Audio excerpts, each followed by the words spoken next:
नमस्कार, मी श्रेयास किचनमध्ये आपल्या सर्वांचं स्वागत आहे। आज आपण बनवणार आहोत कुरकुरीत शेव। त्यासाठी लागणारे साहित्य: चाळून घेतलेलं अर्धा किलो बेसन पीठ, तांदळाचे पीठ 2 चमचे, हिंग चिमूटभर, हळद चिमूटभर, मीठ चवीनुसार आणि कडकडीत 2 चमचे तेल।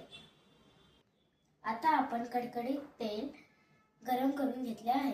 आता आपण बेसन पिठामध्ये 2 चमचे तांदळाचे पीठ मिक्स करून घ्यायचे आहे। आता आपण ह्याच्यात चिमूटभर हिंग टाकायचे आहे।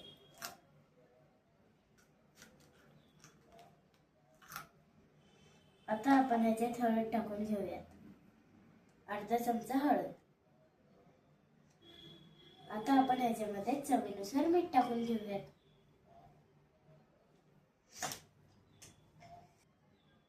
आता आपण बेसन पिठामध्ये तेल टाकून घेऊयात कडकडीत।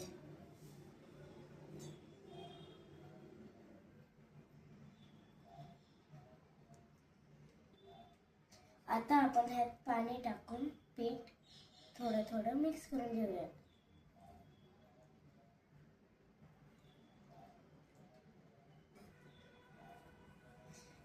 पीठ खूप घट्टही मळायचं नाही आणि जास्त सैलसरही मळायचं नाही।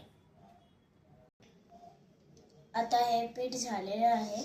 आता ह्याला आपण एकाच डायरेक्शननी फिरवून घ्यायचं आहे। आता आपण एकीकडे तेल गरम करायला ठेवलेले आहे। आता आपण या सोऱ्यामध्ये पीठ भरून घेऊया।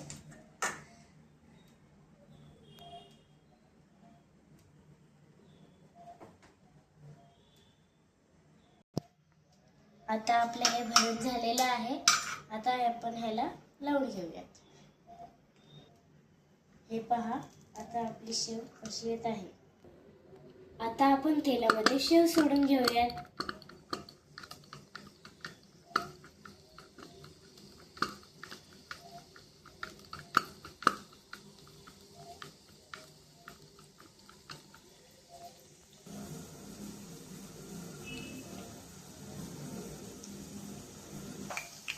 आता आपण शेवला एका बाजूने पलटून घेऊयात।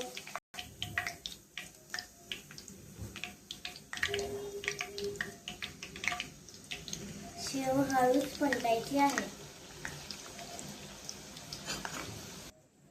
शेव तळताना गॅस मध्यम आचेवर ठेवायचा आहे। आता आपली शेव रेडी आहे। आता आपण शेवला परातीत काढून घेऊयात।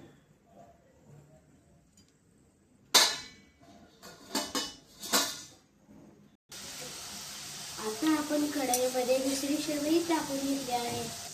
तेलातले बुडबुडे कमी झाले की आपली शेव एका बाजूने रेडी आहे। त्यामुळे आपण आपली शेव पलटून घ्यायची आहे।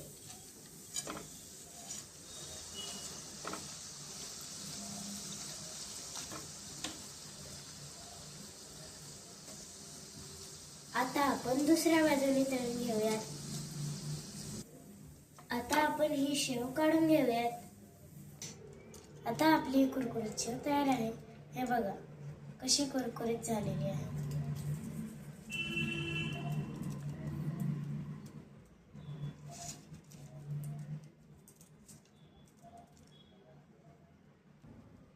तुम्ही आता ही रेसिपी ट्राय करा आणि करून सांगा कशी झाली आहे।